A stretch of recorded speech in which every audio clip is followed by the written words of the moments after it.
ఆశీర్వాదాల గురించి, దేవుడు మనకు తోడుగా ఉండటం ద్వారా కలిగే ఆశీర్వాదాల గురించి, దేవుడు మనకు తోడుగా ఉండటం ద్వారా కలిగే లాభాల గురించి ఈ దినము మనము దేవుని వాక్యములో నుండి నేర్చుకుందాం. దేవుని వాక్యములో మనం ధ్యానం చేసుకుందాం. చూడండి, పరిశుద్ధమైన బైబిల్ గ్రంథంలో నుండి పరిశుద్ధమైన బైబిల్ గ్రంథంలో నుండి ఆది కాండము 26వ అధ్యాయము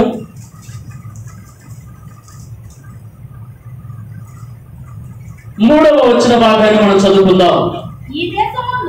ఈ దేశమందు పరవాసి అయి ఉండుము, నేను నీకు తోడై ఉండి నేను ఆశీర్వదించెదను అంటున్నాడు. చాలండి, ఇక్కడ జ్ఞాపకం చేసుకున్నటువంటి వాక్యాన్ని ఇస్సాకుతో దేవుడు మాట్లాడుతూ ఉన్నాడు. ఏమని మాట్లాడుతూ ఉన్నాడంటే, ఈ దేశమందు పరవాసి అయి ఉండుము, నేను నీకు తోడై ఉండి నిన్ను ఆశీర్వదించేదను అని దేవుడు ఇస్సాకుతో మాట్లాడుతూ ఉన్నాడు అండి. ఇస్సాకు ఎవరంటే అబ్రహాము యొక్క కుమారుడు.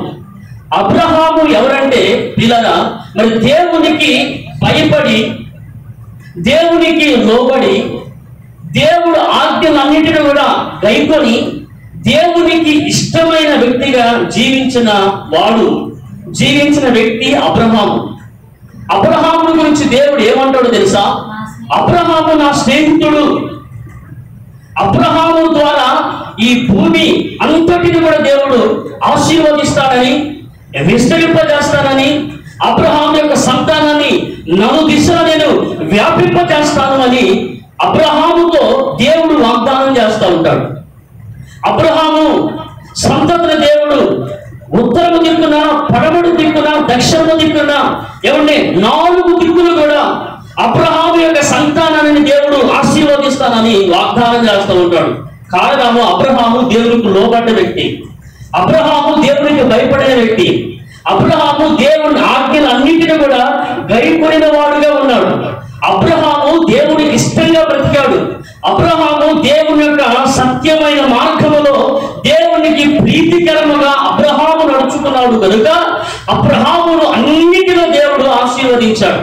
అబ్రహాము కుమారుడుగా పిలువబడుతున్న ఇస్సాకుతో కూడా దేవుడు ఏమంటాడో తెలుసా?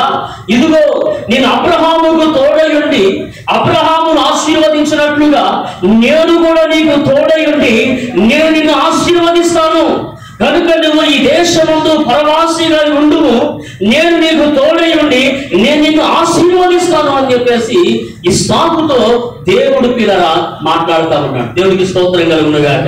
ఈ వాక్యమును బట్టి పిల్లరా మనం అర్థం చేసుకోవాల్సిన తత్వం ఏంటంటే, దేవుడు మనకు తోడుగా ఉన్నప్పుడు, దేవుడు మన పక్షాన ఉన్నప్పుడు, దేవుడు మనతో ఉన్నప్పుడు, దేవునిలో మనం ఉన్నప్పుడు, దేవునితో మనం నడుస్తూ ఉన్నప్పుడు, దేవుని మాటకు మనం విధేయత చూపుతూ ఉన్నప్పుడు, దేవునికి మనం లోపడతా ఉన్నప్పుడు దేవుడు మనలను ఆశీర్వదిస్తాడు అని వాక్యం చెబుతూ ఉంది. కాబట్టి దేవుడు మనకు తోడుగా ఉన్నప్పుడు మనం ఆశీర్వదించబడతా ఉంటాం. కరువు కాలంలో కావచ్చు, అక్కడ రాయబడింది అబ్రహాము దినాలలో వచ్చిన మొదటి కరువు కాక మరొక కరువు ఆ దేశంలో వచ్చును. అప్పుడు ఇస్సాకు గెరారులో ఉన్న ఫిలిష్తీయుల రాజైన అబీమెలెకు వద్దకు వెళ్ళెను. అక్కడ యెహోవా అతనికి ప్రత్యక్షమై, నువ్వు ఐగుప్తులోనికి వెళ్ళక నేను నీతో చెప్పు దేశమందు నివసించును, ఈ దేశమందును పరవాసిగా ఉండును, నేను నీకు తోడై ఉండి నేను నిన్ను ఆశీర్వదించెదను. దేవునికి స్తోత్రం కలుగును గాక. నీకు నీ సంతతులకు ఈ దేశమంతటిని ఇచ్చి నీ తండ్రి అయిన అబ్రహాముతో నేను చేసిన ప్రమాణమును నెరవేరుస్తాను. ఆకాశ నక్షత్రం వలె నీ సంతానము అభివృద్ధి చెందిద్ది, నీ సంతానము దీవించబడిద్ది అని చెప్పేసి ప్రియమైన దేవుని బిడ్డలారా, మరి దేవుడు ఇస్సాకుతో మాట్లాడినట్లుగా లేఖనాలలో మనం చూస్తా ఉన్నాం. దేవుడికి స్తోత్రం కలుగును గాక. అంటే అబ్రహాముకు దేవుడు తోడుగా ఉన్నప్పుడు అబ్రహాము ఆశీర్వదించబడ్డాడు. ఇస్సాకుతో కూడా దేవుడు మాట్లాడుతూ ఉన్నాడు, నేను నీకు తోడుగా ఉండి నేను నిన్ను ఆశీర్వదిస్తాను అన్నాడు. దీని యొక్క ఆంతర్యం ఏంటంటే, దేవుడు మనకు తోడుగా ఉన్నప్పుడు మనం ఆశీర్వదించబడతాం. కరువులోనైనా, కష్టాలలోనైనా, కన్నీటిలోనైనా, ఇబ్బందులలోనైనా, ఏమంటే శోధనలోనైనా, అనానుకూలమైన పరిస్థితుల్లోనైనా దేవుడు మనకు తోడుగా ఉన్నప్పుడు దేవుడు మనల్ని ఆశీర్వదిస్తాడు. దేవుడు మనల్ని దీవిస్తాడు, దేవుడు మనల్ని అభివృద్ధి పరుస్తాడు, దేవుడు మనల్ని విస్తరింపజేస్తా ఉంటాడు. అయ్యో కరువు కదా అని నువ్వు కరువును చూసి భయపడాల్సిన పని లేదు. అయ్యో దేశమంతా లాక్డౌన్ అయిపోయి ఏ పని లేకుండా మరి ఇలాంటి పరిస్థితి అయిపోయిందని చెప్పేసి ఒకవేళ నువ్వు కుంగిపోతున్నావేమో, లేకపోతే బాధపడుతున్నావేమో, నీవు ఆరాధిస్తున్న దేవుడు ఆయన నీకు తోడుగా ఉన్నాడు. దేవుడికి స్తోత్రం కలుగును గాక. ఆయన నీకు తోడుగా ఉన్నాడు కాబట్టి ఇలాంటి కష్టమైన పరిస్థితుల్లో కూడా నా దేవుడు నిన్ను ఆశీర్వదిస్తా ఉంటాడు. దేవుడికి స్తోత్రం కలుగును గాక. హల్లెలూయా. ఆయన నిన్ను విడిచిపెట్టడు, ఆయన నిన్ను తోసివేయడు. ఎందుకంటే వాక్యం చెబుతా ఉంది, తన యందు భయభక్తులు గల వారిని దేవుడు మరిచిపోకుండా ఆయన వారిని ఆశీర్వదిస్తాడు. వారి చిన్నలే కావచ్చు, పెద్దలే కావచ్చు, ఎవరి వృద్ధాప్యంలో ఉన్న వాళ్ళే కావచ్చు, సేవకులే కావచ్చు, ఎవరైనా సరే, ఎవరి పక్షపాతం లేని దేవుడు, ఎవరైనా దేవుని యందు భయభక్తులు కలిగి దేవునికి వ్యతిరేకత చూపి దేవుని తట్టు తిరిగిన ఎడల దేవుడు వారికి తోడుగా ఉండి వారిని ఆశీర్వదించే దేవుడు. దేవునికి స్తోత్రం కలుగునుగా. 115వ కీర్తనలో చాలా క్లియర్ గా రాయబడుతూ ఉంది, పిల్లలనేమి పెద్దలనేమి తన యందు భయభక్తులు గల వారందరినీ కూడా యెహోవా ఆశీర్వదించును అని రాయబడింది. దేవునికి స్తోత్రం కలుగునుగా. ఎవరిని ప్రియమైన దేవుడు బిడ్డలారా, మన దేవుడు మనకు తోడుగా ఉన్నప్పుడు మనం ఆశీర్వదించబడతాం. కరువులోనైనా, కష్టాలలోనైనా, ఇరుకులలోనైనా, అనానుకూలమైన పరిస్థితుల్లో కూడా దేవుడు మనకు తోడుగా ఉన్నప్పుడు మనము ఆశీర్వదించబడతాము. దేవుడికి స్తోత్రం కలుగును గాక. హల్లెలూయా, హల్లెలూయా. అందుకని ఇస్సాకుతో అంటున్నాడు, ఇదిగో నేను నీకు తోడై ఉండి నేను నిన్ను ఆశీర్వదిస్తాను. దేవుడికి స్తోత్రం కలుగును. నువ్వు అధైర్యపడబాకు, నువ్వు భయపడబాకు, కరువును చూసి ఐగుప్తుకి నువ్వు వెళ్ళబాకు. ఇదిగో ఐగుప్తు అంటే ఐగుప్తు దేనికి సాదృశ్యంగా కనబడతా ఉందంటే లోకానికి సాదృశ్యంగా కనబడతా ఉంది. ఏమంటే ఆ లోకానికి సాదృశ్యంగా కనబడుతున్న ఏమంటే అవిశ్వాసానికి సాదృశ్యంగా కనబడతా ఉంది, అవినీతికి సాదృశ్యంగా కనబడతా ఉంది. నీవు ఆ ఐగుప్తు దేశం వైపు వెళ్లకుండా ఈ దేశమందు నువ్వు పరవాసిగా ఉండుము. ఇదిగో నేను అబ్రహాముకు ప్రమాణం చేసినట్లుగా నేను నీకు తోడై ఉండి నేను నిన్ను ఆశీర్వదిస్తాను అని చెప్పేసి దేవుడు పిల్లగా ఇస్సాకుతో దేవుడు మాట్లాడుతున్నాడు. దేవుడికి స్తోత్రం కలుగును గాక. ఈ వాక్యం వింటున్న సోదరుడా, సోదరి, దేవుని బిడ్డలారా, నీ పరిస్థితి, నీకున్న ఇబ్బంది దేవుడికి సమస్తమును తెలుసు. దేవుడికి స్తోత్రం కలుగును గాక. దేవుడికి మరుగైనదంటూ ఏమీ లేదు. దేవుడు సమస్తాన్ని చూస్తా ఉన్నాడు, ఆయన సమస్తాన్ని పరీక్షిస్తా ఉన్నాడు, సమస్తాన్ని ఆయన గ్రహిస్తా ఉన్నాడు. కనుక నువ్వు అధైర్యపడవలసిన అవసరం లేదు, నువ్వు దిగులు పడవలసిన అవసరం లేదు. అయ్యో కరువు విపరీతంగా వచ్చి పడిందే, ఇప్పుడు నా పరిస్థితి ఏంటి, నా కుటుంబ పరిస్థితి ఏంటి, నా పిల్లల పరిస్థితి ఏంటి అని చెప్పేసి నువ్వు కలవరపడాల్సిన అవసరం లేదు. ఇదిగో దేవుని వాక్యం చెబుతా ఉంది, ఆయన నీకు తోడుగా ఉండి ఆయన నిన్ను ఆశీర్వదిస్తాడు. దేవునికి స్తోత్రం కలుగును గాక. ఆయన నీకు తోడుగా ఉండి ఆయన ఆశీర్వదిస్తాడు. దేవునికి మహిమ కలుగును గాక. మొదటిగా మనం చదువుకున్నాం కదా, మొదటగా మనం విన్నాము కదా, అదేంటంటే దేవుడు మనకు తోడుగా ఉన్నప్పుడు ఏం కలుగుతుంది, మనకి ఆశీర్వాదం అనేది కలుగుతుంది. దేవుడికి స్తోత్రం కలుగును గాక. రెండో విషయాన్ని కూడా మనం చదువుకున్నాం చూడండి. ఇదే ఆదికాండము 28వ అధ్యాయము 15వ వచనాన్ని కనుక మనం చదివినప్పుడు అక్కడ దేవుడి వాక్యము ఈ రీతిగా రాయబడి ఉన్నది, ఇదిగో నేను నీకు తోడై ఉండి నీవు వెళ్ళి ప్రతి స్థలమందు నిన్ను కాపాడుచు ఈ దేశమునకు నిన్ను మరలా రప్పించెదను. నేను నీతో చెప్పినది నెరవేర్చు వరకు నిన్ను విడువనని చెప్పగా. దేవునికి స్తోత్రం కలుగును గాక. గట్టిగా దేవునికి స్తోత్రం చేస్తారా? హల్లెలూయా. రెండో విషయాన్ని కూడా మనం జ్ఞాపకం చేసుకున్నప్పుడు అంటే దేవుడు మనకు తోడుగా ఉంటే మొదటిది మనం ఆశీర్వదించబడతాం. కరువులోనైనా, కష్టాలలోనైనా, అనారోగ్యమైన పరిస్థితుల్లోనైనా దేవుడు మనతో ఉన్నప్పుడు, దేవుడు మనకు తోడుగా ఉన్నప్పుడు, దేవుడిలో మనం ఉన్నప్పుడు, దేవుని మనం నిరీక్షించినప్పుడు, దేవుని మనం విశ్వాసం ఉంచినప్పుడు దేవుడు ఖచ్చితంగా మనం ఆశీర్వదిస్తాడు. వాక్యం చెబుతుంది. దేవునికి స్తోత్రం కలుగును గాక. రెండో విషయం కూడా మనం చూస్తున్నాం కదా, అదేంటంటే ఇదిగో నేను నీకు తోడై ఉండి నీవు వెళ్ళు ప్రతి స్థలమును నిన్ను కాపాడుచు ఈ దేశమును నేను మరలా రక్షించేదను. నేను నీతో చెప్పిన మాట నెరవేరు వరకు నిన్ను నేను విడవను. దేవునికి స్తోత్రం కలుగును గాక. హల్లెలూయా. అని ఏమన్నాడు? నేను నీకేదైతే చెబుతా ఉన్నానో, నేను నీకేదైతే ఆజ్ఞాపిస్తా ఉన్నానో, నేను నీకేదైతే వాగ్దానం చేస్తా ఉన్నానో, నేను చేసిన వాగ్దానము నెరవేరే వరకు నేను నిన్ను విడవను, ఎడబాయను. దేవునికి స్తోత్రం కలుగును గాక. గట్టిగా దేవునికి స్తోత్రం చేద్దాం. నేను నీతో చెప్పిన మాట, నేను నీకు చేసిన వాగ్దానము నెరవేరే వరకు కూడా నేను నిన్ను విడవను, నేను నిన్ను విడబాయను అన్నాడు. దేవునికి స్తోత్రం కలుగునుగా. ఏం చెప్పాడు ఆయన అంటే, ఆయన ఏం వాగ్దానం చేశాడు అంటే, ఇదిగో నేను నీకు తోడుగా ఉండి, నువ్వు ఎక్కడికి వెళ్ళినా, నువ్వు ఏ దేశానికి వెళ్తున్నా, నువ్వు ఏ మార్గంలో సంచరిస్తున్నా, నువ్వు ఏ ప్రాంతం వైపు వెళ్తున్నా కానీ నేను నీకు తోడుగా ఉండి, నువ్వు పోవు స్థలమంతా కూడా నేను నిన్ను కాపాడుతా ఉంటా. దేవుడికి స్తోత్రం కలుగునుగా. ఏ అపాయం నీ దగ్గరికి రానివ్వకుండా, ఏ తెగులు నీకు సమీపించనివ్వకుండా, ఏ రోగం నిన్ను అంటకుండా, ఎలాంటి పరిస్థితులు నీ దగ్గరికి రానివ్వకుండా నేను నీకు కాపురిగా ఉంటా. దేవుడికి స్తోత్రం కలుగునుగా. రెండోది, దేవుడు మనకు తోడుగా ఉన్నప్పుడు కలిగే లాభం ఏంటంటే మనము సంరక్షించబడతాము. దేవుడికి స్తోత్రం కలుగునుగా. మనము కాపాడబడతాము అండి అని అంటాడు దేవుడు. అంటాడు, నేను నీకు తోడుగా ఉండి నీవు వెళ్ళి ప్రతి స్థలమందు నిన్ను కాపాడుచు. అంటే కాపుదల. దేవుడు మనకు తోడుగా ఉన్నప్పుడు మనకు కాపుదల ఉంటుంది, మనం సంరక్షించబడతాము. అందుకే దావీదు కీర్తనకారుడు ఏమంటాడు తెలుసా? యెహోవా నా కాపరి, నాకు లేమి కలుగదు. దేవునికి స్తోత్రం కలుగును గాక. కృపాక్షేమములే నా వెంట వస్తాయి. ఎందుకంటే యెహోవాయే నాకు కాపరిగా ఉన్నాడు, యెహోవా నాకు తోడుగా ఉన్నాడు, యెహోవా నాకు ఆశ్రయముగా ఉన్నాడు, యెహోవా నాకు నీడగా ఉన్నాడు. కాబట్టి ఏ అపాయము నాకు సమీపించదు, ఏ తెగులు నా గుడారముకు రాదు, ఏ కీడు, ఏ శత్రువు నన్ను ముట్టజాలడు అని కీర్తనాకారుడు తెలియపరుస్తూ ఉంటాడు. దేవునికి స్తోత్రం కలుగును గాక. అందుకనే యాకోబుతో దేవుడు మాట్లాడుతూ ఉన్నాడు.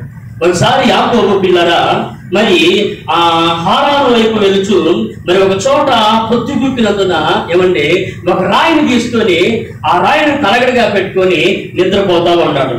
ఆ రాను తలగడగా పెట్టుకొని నిద్రపోతా ఉన్నప్పుడు అప్పుడు యాకోబుకు ఒక కల వచ్చింది. ఆ కళలో ఏంటంటే అతడు ఏమంటే ఆ కళలో ఒక నిచ్చెన కనబడుతూ ఉంది. ఆ నిచ్చెన భూమి మీద నిలబడి దాని కొన ఆకాశమునకు అంటిందన్నమాట. దాని యొక్క ఆ నిచ్చెన భూమి మీద నిలబడి ఆకాశం యొక్క కొన నిలబడతా ఉంది. దేవదూతలు ఎక్కుతూ దిగుతూ ఏం చేస్తా ఉన్నాయి అంటే దిగుతూ ఉన్నాయి. అప్పుడు యెహోవా వారికి పైగా నిలిచి, నేను నీ తండ్రి అయిన అబ్రహాము దేవుడను ఇస్సాకు దేవుడను యెహోవాను నీవు పండుకొని ఉన్న ఈ భూమిని నీకు నీ సంతానమునకు ఇచ్చేదను. దేవుడికి స్తోత్రం కలుగునుగా. మరలా ఏమంటే ఇస్సాకు దేవుడు తోడుగా ఉంటే తనను ఆశీర్వదిస్తారని చెప్పిన దేవుడు మరలా యాకోబు దగ్గరికి వచ్చేసి యాకోబుతో మాట్లాడుతూ ఉన్నాడు. ఏమిటో తెలుసా? నీ తండ్రి అయిన అబ్రహాము దేవుడను ఇస్సాకు దేవుడును యెహోవాను. కాబట్టి నీవు ఇదిగో వెళ్ళి ప్రతి స్థలంలో కూడా నేను కాపాడుతూ మరలా ఈ దేశాన్ని నేను రప్పిస్తాను.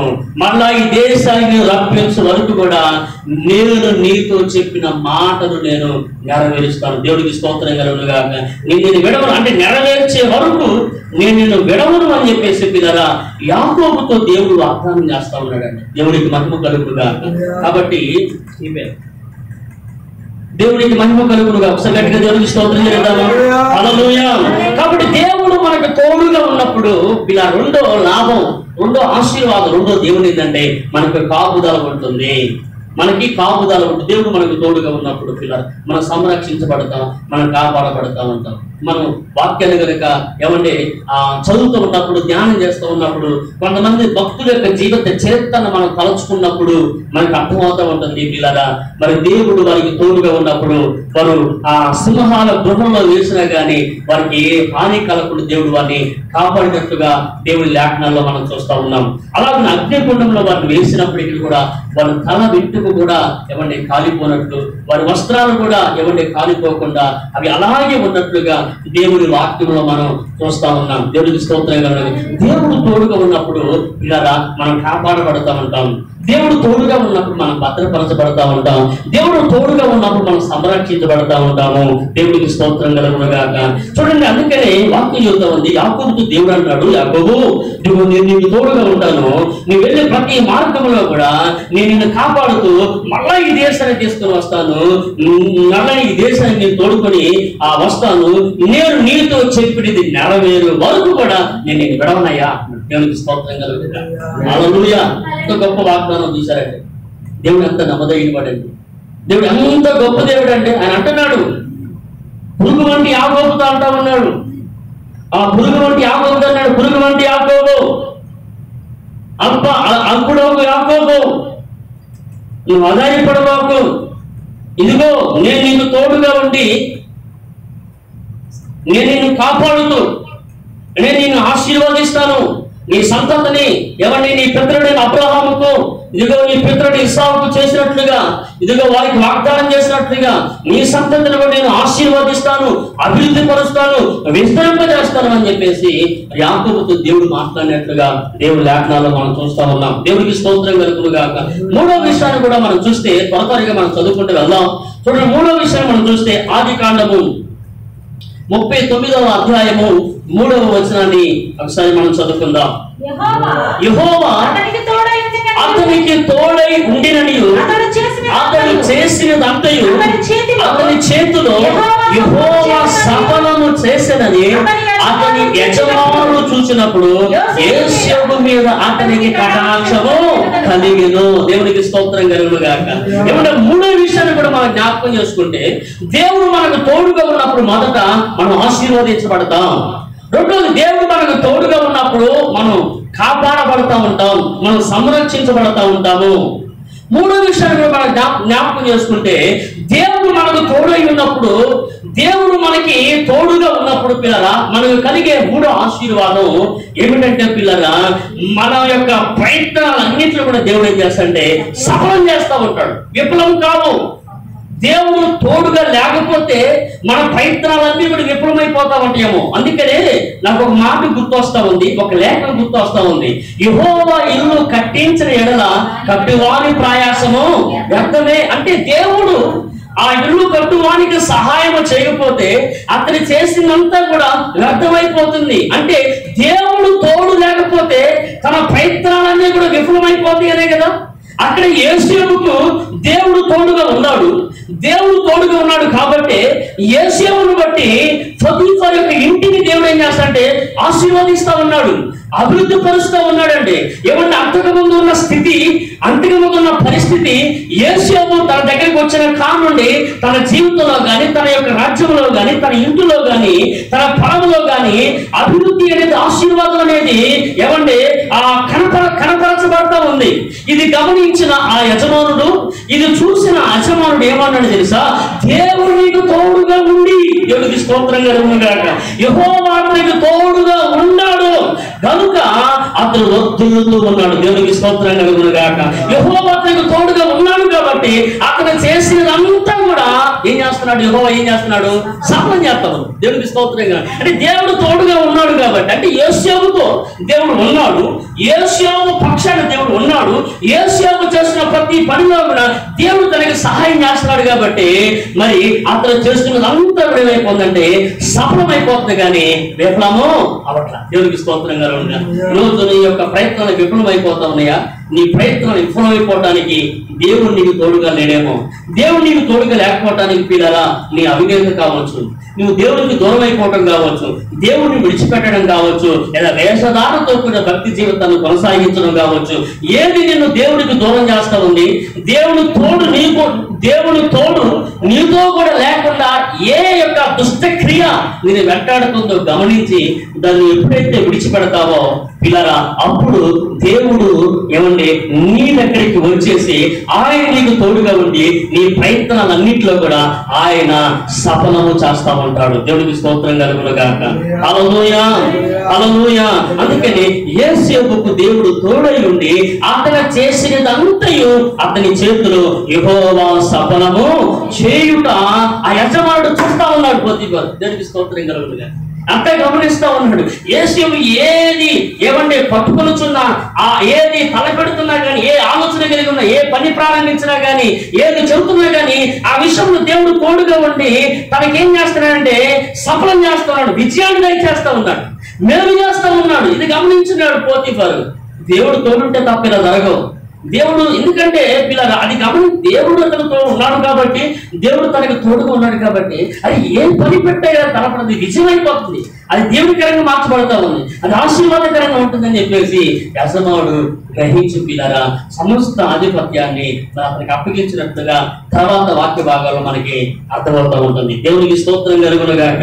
అలాగే దీన్ని బట్టి మూడవది పిల్లరా, దేవుడు తోడుగా ఉన్నప్పుడు మన ప్రయత్నాలన్నీ కూడా సఫలపరచబడతాయి. దేవునికి స్తోత్రం కలుగును గాక. హల్లెలూయా, హల్లెలూయా. చూడండి, త్వరగా మనం ముందుకెళ్దాం. 4వ విషయాన్ని కూడా మనం ధ్యానం చేసుకున్నట్టయితే ద్వితీయోపదేశ కాండము ఏమంటే 2వ అధ్యాయము 7వ వచనాన్ని మనం చదువుకుందాం. ద్వితీయోపదేశ కాండము 2వ అధ్యాయము 7వ వచనాన్ని మనం చదువుకుందాం. నీ చేతుల పనులన్నిటిలోనూ నీ దేవుడైన యెహోవా నీ ఆశీర్వదించును. ఈ గొప్ప అరణ్యములో నీవు ఈ 40 సంవత్సరములు సంచరించిన సంగతి ఆయన ఎరుగును. నీ దేవుడైన యెహోవా నీకు తోడై ఉన్నాడు, నీకేమీ తక్కువ కాదు. దేవుడికి స్తోత్రం కలుగును గాక. దేవుడు మనకు తోడుగా ఉండటం వలన కలిగే 4వ ప్రయోజనం, 4వ మేలు, 4వ ఆశీర్వాదం ఏంటంటే పిల్లరా, దేవుడు మనకు తోడుగా ఉన్నప్పుడు మనకి ఏది కూడా తక్కువ కాకుండా దేవుడే చూసుకుంటాడు. దేవుడికి స్తోత్రం కలుగును. హల్లెలూయా. దేవుడు మనకు తోడుగా ఉన్నప్పుడు, దేవుడు మనతో ఉన్నప్పుడు పిల్లరా మనకి ఏది కూడా తక్కువ కాకుండా దేవుడే చూసుకుంటాడు. అరణ్యంలో ఇశ్రాయేలు ప్రజలకి దేవుడు తోడుగా ఉన్నప్పుడు పిల్లరా వారికి ఏది తక్కువ కాకుండా దేవుడు చూసుకోలేదా? ఆహార విషయంలో కావచ్చు, తాగే నీరు విషయంలో కావచ్చు, ఏమంటే వారు సంచరిస్తున్న ప్రదేశంలో ఆ కాపుదలే కావచ్చు, ఏమంటే వారికి కావలసిన సంతృప్తికరమైన ఆ యొక్క ఆహారమే కావచ్చు, ఇలా ఎన్ని ఆశీర్వాదాలు దేవుడు ఇశ్రాయేలు ప్రజలకు కలుగు చేశాడంటే దేవుడికి స్తోత్రం కలుగును గాక. హల్లెలూయా. కానీ ఏంటంటే దేవుడు వారితో ఉన్నాడు, దేవుడు వారితో ఉన్నాడు కాబట్టి, వారికి తోడుగా ఉన్నాడు కాబట్టి, వారిలో ఉన్నాడు కాబట్టి, వారి మధ్యలో ఉన్నాడు కాబట్టి పిల్లరా వారికి ఏది కూడా తక్కువ అనేది కాదు. దేవుడికి స్తోత్రం కలుగును గాక. భూమి ఆకాశములను సర్వ సృష్టిని కలుగు చేసిన దేవుడు నేను ఆరాధిస్తున్న దేవుడు. దేవుడికి స్తోత్రం కలుగును గాక. సమస్తాన్ని పరిపాలన చేస్తున్న దేవుడు ఆయన, సమస్తమైన కంట్రోల్లో ఉంది. ఆయనకి తెలియకుండా ఏది జరగదు. ఏ పైసలో ఆయనకి తెలియకుండా ఏది జరగదండి. సమస్త ఆయనకి తెలిసే ఆయన ఆజ్ఞ లేనిది ఏది కూడా ఈ భూమి మీదకి రాదు. మనిషికి ఏది సంభవించదు. దేవుడికి స్తోత్రం కలుగును. ఏది జరిగినా దేవుడు తన చిత్త ప్రకారమే, తన ఇష్ట ప్రకారమే ఆయన జరిగిస్తా ఉంటాడన్న వాస్తవాన్ని, సత్యాన్ని మనం ఎప్పుడు మర్చిపోకూడదు. దేవుడికి స్తోత్రం కలుగును గాక. హల్లెలూయా. కాబట్టి దేవుడు 4వ విషయం, దేవుడు మనకు తోడుగా ఉన్నప్పుడు మనకి ఏది తక్కువ కాదు. దేవుడు మనకి సమృద్ధినిస్తా ఉంటాడు, దేవుడు మనకి సమృద్ధినిస్తా ఉంటాడు. పిల్లరా దేవుడు తక్కువ కాకుండా మనకి ఆయన చేయగలన దేవుడు. దేవుడికి స్తోత్రం కలుగును. అయితే దేవుడు తక్కువ కాకుండా మనకి సమృద్ధిగా దేవుడు ఇస్తా ఉన్నప్పుడే మన నమ్మకత్వాన్ని కాపాడుకుంటున్నామా, మన విశ్వాసాన్ని కాపాడుకుంటున్నామా? ఇందాక అదే కదా మనం చదువుకున్నాం ఆమోసు గ్రంథంలో. ఇశ్రాయేలు ప్రజలు తృప్తికరమైన పరిపాలనలో వాళ్ళు ఉన్నారు. ఆ దినాలలో ఆమోసు సేవ చేస్తున్న దినాలలో వాళ్ళు తృప్తికరమైన అంటే వాళ్ళు సమృద్ధిగా ఉంది. వాణిజ్య పరంగా కావచ్చు, ధన సంపద కావచ్చు, వాళ్ళు తినటానికైనా, ధరించడానికైనా, బ్రతకడానికైనా ఏ కుదురు అంతా సమృద్ధిగా ఉంది. ఈ సమృద్ధిగా ఉండేసరికి ఇప్పుడు ఏమైపోయిందంటే, అప్పుడు దాకా కష్టం ఉన్నప్పుడు, ఇబ్బందులు ఉన్నప్పుడు, శత్రులు వస్తున్నప్పుడు ఎంతో దీనంగా భయంతో భక్తితోటి పిల్లల ప్రార్థనలను అర్పణలను చేస్తా మరి నియమ నిష్ఠాలతో బ్రతుకుతూ ఉండేవాళ్ళు. ఎప్పుడైతే ఈ శత్రు భయం తొలగిపోయిందో, ఇంటి నిండా సమృద్ధి సంపద ఉందో, ఏమైపోయిందంటే సత్యాహారాన్ని విడిచిపెట్టేసి వేషధారణలోకి వెళ్ళిపోయారు. ఏమండి, పాపాన్ని ఏమంటారు, పరిశుద్ధతను విడిచిపెట్టి పాపంలోకి వెళ్ళిపోయారు. దేవుని మాట వినవలసిన వాళ్ళు దేవుడి మాటని ధృవీకరించే పరిస్థితుల్లోకి వెళ్ళిపోయారు. దేవుడు చూశాడు, కొన్ని తెగులు తెచ్చి కొన్ని లేక కరువు తెచ్చిన వారిని తన వైపు తిప్పుకుందాలని ప్రయత్నం చేసిన, తెగులు పంపించిన, కరువు పంపించిన, ఏమండి ఎన్నో ఇబ్బందులకు వారు గురి చేసినా కానీ వారు మాత్రము మారలేదండి. దేవునికి స్తోత్రం కలుగునుగా.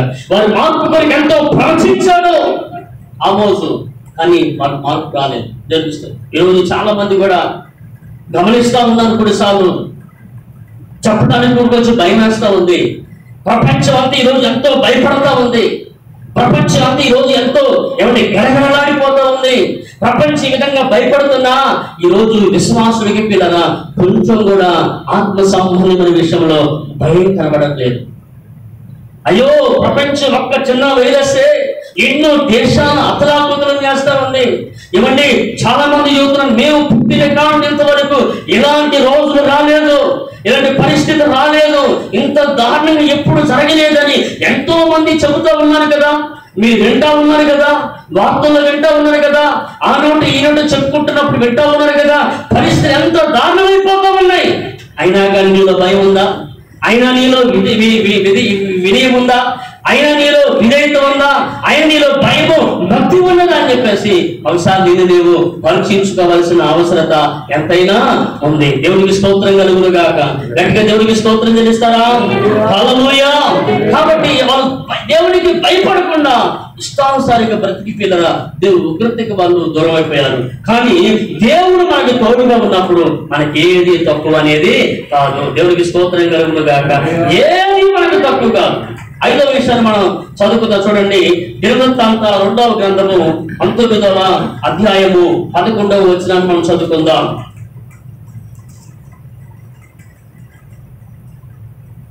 మరియు ప్రధాన యాజకుడైన అమరయ్య యెహోవాకు చెందు సకల విషయములను కనిపెట్టుటకు మీ మీద ఉన్నాడు. యూదా సంతతి వారికి అధిపతియు ఇష్మాయేలు కుమారుడు జబద్యా రాజు సంగతుల విషయములలో పైవాడుగా ఉన్నాడు. లేవీయులు మీకు పరిచారకులుగా ఉన్నారు. ధైర్యము వహించుడి, మేలు చేయుటకై యెహోవా మీతో కూడా ఉండును. దేవునికి స్తోత్రం కలుగును గాక. దేవుడు మనకు తోడుగా ఉన్నప్పుడు పిల్లరా 5వ ఆశీర్వాదం ఏంటంటే మనకు మేలు కలిగింది. దేవునికి స్తోత్రం కలుగును గాక. గట్టిగా దేవునికి స్తోత్రం చేస్తారా? దేవుడు మనకు తోడుగా ఉన్నప్పుడు ఏం కలిగి చెప్పండి? మేలు కలిగింది. దేవునికి స్తోత్రం కలుగును గాక. త్వరగా మనం ముందుకెళ్తాం.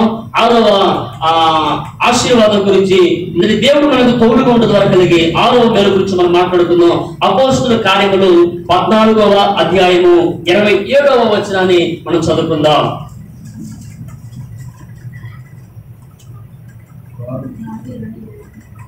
అపోస్తుల కార్యములు 14వ అధ్యాయం 27వ చదువుకుందాం. వారు వచ్చి సంఘమును సమకూర్చి దేవుడు తమకు తోడై ఉండి చేసిన కార్యములన్నీ అన్యజనులు విశ్వసించుటకు ఆయన ద్వారము తెరిచెను వివరించిరి. దేవునికి స్తోత్రం కలుగును గాక. చూడండి, దేవుడు వారికి తోడుగా ఉంటున్నప్పుడు వారి ద్వారా దేవుడు గొప్ప గొప్ప కార్యాలను దేవుడు జరిగిస్తా ఉన్నాడండి. దేవునికి స్తోత్రం కలుగును. దేవుడు తోడుగా ఉన్నప్పుడు కలిగే 6వ ఆశీర్వాదం ఏంటంటే దేవుడు గొప్ప గొప్ప కార్యాలను ఆయన వారి ద్వారా జరిగిస్తాడు. ఎవరి ద్వారా? దేవుడు ఎవరికైతే తోడుగా ఉంటాడో ఆ తోడుగా ఉన్న వారి ద్వారా దేవుడు గొప్ప గొప్ప కార్యాలు జరిగిస్తూ ఉంటాడు. ఆనాడు అపోస్తుల ద్వారా అపోస్తులకు దేవుడు తోడుగా ఉండి వారి ద్వారా గొప్ప గొప్ప కార్యాలు జరిగిస్తూ ఉన్నప్పుడు అనేక మంది అన్నిసార్లు ఏం చేస్తారంటే పిల్లరా విశ్వాసం ఉంచి వాళ్ళు దేవుని వైపు తిరగగలిగారు అని అక్కడ వాక్యంలో మనం చదువుకున్నాం, అక్కడ వాక్యంలో మనం విని ఉన్నాం. దేవుడికి స్తోత్రం కలుగునుగాక. కాబట్టి నా ప్రియమైన దేవుని బిడ్డలారా, దేవుడు మనకు తోడుగా ఉన్నప్పుడు, దేవుడికి స్తోత్రం కలుగునుగాక, దేవుడు మనకు తోడుగా ఉన్నప్పుడు కలిగే లాభాలు, ఆశీర్వాదాలు మనం 6 విషయాలు మనం నేర్చుకున్నాం. మొదటిది, దేవుడు మనకు తోడుగా ఉన్నప్పుడు మనం ఆశీర్వదించబడతాం. రెండవది, దేవుడు మనకు తోడుగా ఉన్నప్పుడు మనము కాపాడబడుతూ ఉంటాం. దేవుడు మనకు తోడుగా ఉన్నప్పుడు దేవుడు మన ప్రయత్నాలన్నిటి కూడా సఫలపరుస్తూ ఉంటాడు. దేవుడు మనకు తోడుగా ఉన్నప్పుడు ఏది మనకు తక్కువ కాదు అని రాయబడింది. దేవుడు మనకు తోడుగా ఉన్నప్పుడు మేలు కలుగు అని రాయబడింది. దేవుడు మనకు తోడుగా ఉన్నప్పుడు గొప్ప గొప్ప కార్యాలు దేవుడు మన ద్వారా ఆయన జరిగిస్తా ఉంటాడు. దేవుడికి స్తోత్రం కలుగుగా. మరి దేవుడు నీకు తోడుగా ఉండాలంటే నువ్వు కీడుని విడిచి మేలును నువ్వు వెతకాలి. దేవుడికి స్తోత్రం. దేవుడు నీకు తోడుగా ఉండాలంటే పాపాన్ని విడిచిపెట్టి పరిశుద్ధంగా నీవు బ్రతకాలి. దేవుడికి స్తోత్రం కలుగుగా. దేవుడు నీకు తోడుగా ఉండాలంటే చీకటి సంబంధమైన క్రియలను నీవు విడిచిపెట్టి వెలుగు సంబంధులుగా నీవు నడుచుకోవాలి. దేవుడికి స్తోత్రం కలుగును. ప్రియమైన దేవుడు బిడ్డారా, దేవుడు మనకు తోడుగా ఉన్నప్పుడు ఇన్ని ఆశీర్వాదాలు మనకు వస్తూ ఉంటాయి. ఈ ఆశీర్వాదాలు మనం స్వతంత్రించుకుంటాం. దేవుడు తోడుగా లేకపోతే ఆశీర్వాదాలన్నీ కూడా మనం పోగొట్టుకునే వారికి ఉంటాం. దేవుడు ఎందుకు తోడుగా ఉండాలంటే బిడ్డారా, కీడుని మనం వెతుకుతూ ఉన్నప్పుడు, లేదా పాపంలో మనం బ్రతుకుతూ ఉన్నప్పుడు, దేవుడు మనం దూరం చేసుకున్నప్పుడు, దేవుడు సన్నిధి మనం దూరం చేసుకున్నప్పుడు, ప్రార్థనా జీవితాన్ని మనం నిర్లక్ష్యం చేస్తూ ఉన్నప్పుడు దేవుడు మనకు తోడుగా ఉండలేడు. దేవుడు మనకు తోడుగా ఉండాలంటే దేవుడి వైపు మనం తిరగాలి. దేవునికి స్తోత్రం కలుగుగాక. దేవుడికి మనం విధేయత చూపాలి. దేవుడు మనం ప్రేమించాలి. దేవుడు ఖచ్చితంగా మన సహాయం అనేది చేస్తూ ఉంటాడు. ప్రార్థన చేసుకుందాం. తరలించండి, కళ్ళు మూసుకోనండి, ప్రార్థన చేసుకుందాం. పరిశుద్ధుడా, ప్రేమగల తండ్రి, మహోన్నతుడా, మహిమ గల రాజా, జీవాధిపతి, జీవము గల తండ్రి, నీ ఘనమైన ఉన్నతమైన శ్రేష్టమైన నామమును బట్టి ప్రభువా నీకు వందనాలు, స్తుతులు, స్తోత్రాలు చెల్లిస్తున్నాము ప్రభువా. అయ్యా, ఈ యొక్క మధ్యాహ్న కాల సమయంలో ఈ ఆరాధన దినమందు ప్రభువా, అయ్యా నువ్వు మాకు తోడుగా ఉన్నప్పుడు తని నాయన మాకు కలిగే ఆశీర్వాదాల గురించి ప్రభువా, లాభముల గురించి తని నాయన మీరు మాతో మాట్లాడినందుకు ప్రభువా నీకు వందనాలు, స్తుతులు, స్తోత్రాలు. ఆనాడు ఆ రోజు ద్వారా ఇశ్రాయేలు ప్రజలతో నువ్వు చెప్పారు కదా, ఇదిగో కీడుని విడిచి మేలును వెతుకుడి, అలా వెనుక మీరు చేసిన ఎడల మీ దేవుని యెహోవా మీకు తోడుగా ఉండును అని మీరు చెప్పారు కదయ్యా. అయ్యా, నువ్వు నాకు తోడుగా ఉండాలంటే మేము కీడుని విడిచిపెట్టి మేలు వెతికినప్పుడే కదా, మేము పాపాన్ని విడిచిపెట్టి పరిశుద్ధంగా బ్రతికినప్పుడే కదా, మేము లోకాన్ని విడిచిపెట్టేసి నీ దగ్గరికి వచ్చినప్పుడే కదా అయ్యా మీరు మాకు తోడుగా ఉండేది. మీరు మాకు తోడుగా ఉన్నప్పుడు నాయన ఆనాడు ఇస్సాకును ఆశీర్వదించినట్టుగా మమ్మల్ని ఆశీర్వదిస్తానని, ఆనాడు నాయన యాకోబును కాపాడినట్లుగా మీరు మమ్మల్ని కాపాడతారని, ఆనాడు యోసేపుకు తోడుగా ఉండి ప్రతి పనిలో కూడా సఫలత కలుగు చేసినట్లుగా మా పనులన్నింటిలో కూడా నాయన విజయాలు దయచేస్తానని మీరు మాట్లాడుతున్నారు కదా ప్రభా. మీరు మాకు తోడుగా ఉన్నప్పుడు మాకు ఏది తక్కువ కాదని, మాకు ఏది పొదువు ఉండదని ప్రభు నాయన మీరు మాతో మాట్లాడేందుకు నేను స్తుతిస్తున్నాం ప్రభా. మీరు మాకు తోడుగా ఉన్నప్పుడు మాకు మేలు కలుగుతుందని, మాకు మేలు కలుగుతుందని మీరు మాట్లాడేందుకు స్తోత్రాలు. మీరు మాతో ఉన్నప్పుడు మీరు మాకు తోడుగా ఉన్నప్పుడు ప్రభా మీరు మాకు తోడుగా ఉండడం ద్వారా మా ద్వారా మీరు గొప్ప గొప్ప గొప్ప గొప్ప కార్యాలను జరిగిస్తామని స్తోత్రాలు. నీ తోడు లేకపోతే నీ కార్యాలు మేము చూడలేమయ్యా. మాతో లేకపోతే ప్రభా నీ కార్యాలు మేము చూడలేము ప్రభా. మీరు మాలో ఉండండి, మాతో ఉండండి ప్రభా. మీరు మమ్మల్ని బలపరిచి ప్రభా రానున్న దినాల్లో ఇంకా అంతకంటే అధికమైన ఆశీర్వాదాలు అందరూ స్వతంత్రించుకోవాలి ప్రభా. మీరు మహిమపరిచే భాగ్యాన్ని మీరు మాకు దయచేయమని, మాకు తోడుగా నీడగా ఆశ్రయముగా ఆధారముగా మీరు ఉండి మీరు మమ్మల్ని ఆశీర్వదించమని యేసు నామములో ఈ ప్రార్థనను అడిగి వేడుకొని పొంది ఉన్నాను నా యొక్క ప్రియ పరలోకపు తండ్రి. ఆమేన్. యేసు రక్తమే శిలువ రక్తమే యేసు నామమునకు సంపూర్ణమైన విజయం కలుగునుగాక. ఆమేన్. మన తండ్రి అయిన దేవుని ప్రేమ, కుమారుడైన యేసుక్రీస్తు ప్రభువారి యొక్క కృప, పరిశుద్ధాత్మ దేవుని యొక్క అన్యోన్యమైన సహవాసం సన్నిధి ఇప్పుడు ఎల్లప్పుడూ కూడా మనందరికీ సదాకాలము తోడు నడిపించునుగాక. ఆమేన్. అందరికీ వందనాలు.